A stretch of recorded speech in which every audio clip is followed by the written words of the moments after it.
You know, something just happened. Something huge. And you probably didn't even feel it. It wasn't an earthquake, but it was a seismic, invisible shift in how we connect to, well, everything. We've been talking about the digital divide and complaining about dead zones for years.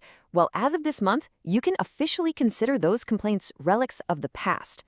No, seriously, the idea of having no service or that infuriating buffering wheel popping up in a remote area, it's over. Done. A single, absolutely massive launch by SpaceX in November 2025 just flipped a switch and changed the fundamental rules of connectivity for the entire planet. And this wasn't just another launch, not by a long shot. This was the final, crucial piece in a global puzzle years in the making, a project that has effectively turned the whole world into one giant, seamless, high-speed hotspot. So today, we're going to break down exactly how this one mission changed everything. Okay, so let's get into the nitty-gritty. To really get the massive impact here, we've got to look at what made this November 2025 mission so radically different from all the thousands of launches that came before it. So if you've been following the Starlink story, you know the basics, right? They launch rockets, the internet gets a bit better here and there. But this wasn't just an incremental upgrade. This was a quantum leap. Using the fully operational Starship system, they deployed a staggering number of huge, next-generation V3 satellites all at once, finally completing the global constellation. Now this is where it gets really cool. The older satellites were, well, they were kind of dumb. They were basically just mirrors in the sky, simple repeaters that had to be in sight of you and a ground station at the same time.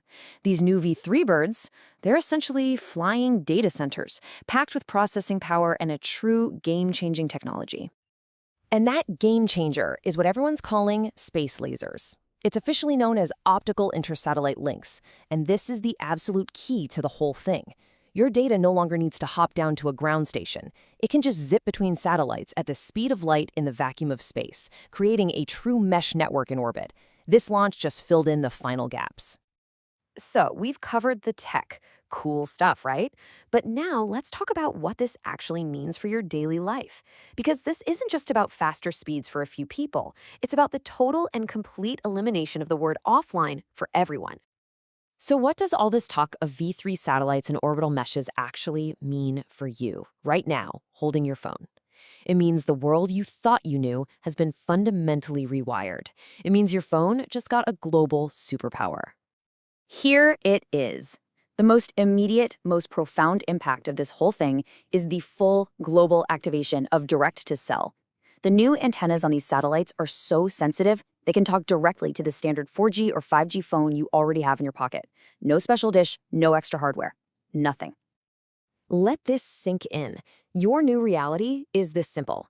If you can see the sky, you have service. Period. We're talking texting from the middle of the Sahara, making video calls from a sailboat in the South Pacific, browsing the web while you're hiking some remote trail. The safety implications alone are just staggering. Getting lost in the wilderness no longer means being cut off from help. And that brings us to this. This is it. The total number of internet dead zones anywhere on the surface of this planet is now officially 0. The era of staring at your phone saying, "I have no bars," is over. But wait, it's not just about coverage. It's also about a raw performance advantage that is already kicking off an economic revolution.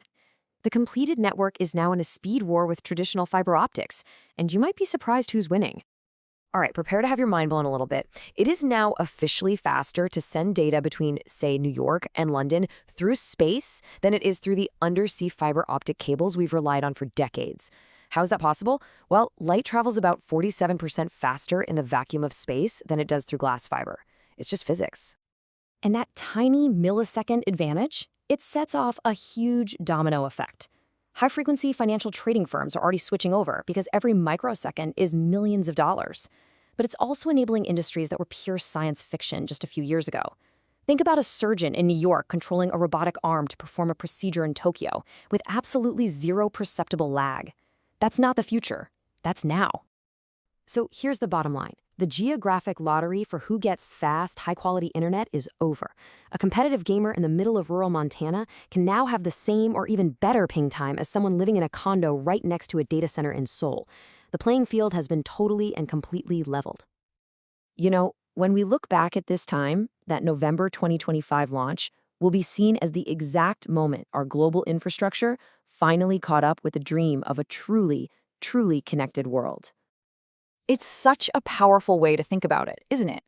For all practical purposes, we have now wrapped the entire planet in an invisible blanket of high-speed data, a blanket that's accessible from absolutely anywhere. And the long-term impacts are just profound. Sure, this is going to radically disrupt traditional internet providers, but it's also going to unlock educational opportunities for millions in developing nations. Now, of course, it also brings up complex new questions about privacy and what it means to live in a world where you can never escape connectivity. But one thing is for sure, for safety and for communication, no human being ever has to be truly out of reach again. And that really is the perfect way to sum up this new reality. The internet is no longer a destination. It's not a place you have to go to find a connection. It's just a utility that is everywhere, like the air we breathe. So that leaves us with one final thought. In a world where you can never truly be offline, where connection is guaranteed from the highest mountain peak to the middle of the ocean, what's the first thing you'll do? The possibilities are now quite literally everywhere.